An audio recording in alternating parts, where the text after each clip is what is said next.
गीतिया हमरे उस्ताद वाली लग गई हमारे बनमू रात काहे नहीं आइल धोती धूमिल रहे कुर्ता मैल रहे तोहार किरी मरलो जे नहीं आइली। लेकिन बिरहा में भाव बाब अरे बेस्या कहा ज्ञानी बाटा ए बाबा बाबा बहुत चलाक लोग था ऐसा मत करा। तब बेस्या कहे कि ज्ञानी बाटा ये बाबा उलट छुड़िया जानी काटा ए बाबा उल्टा करके दिन काटा।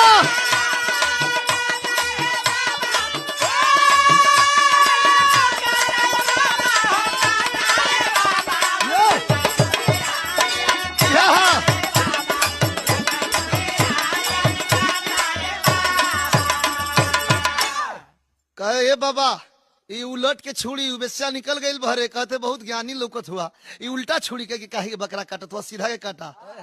मुल्ला जी कहलन कि अब काट दे देख ले अब का चिंता बा 500 बचू गए देख ले ना कहे कि हाँ देख ले। तब सीधी छुड़ी चलावा बदे हले चलाई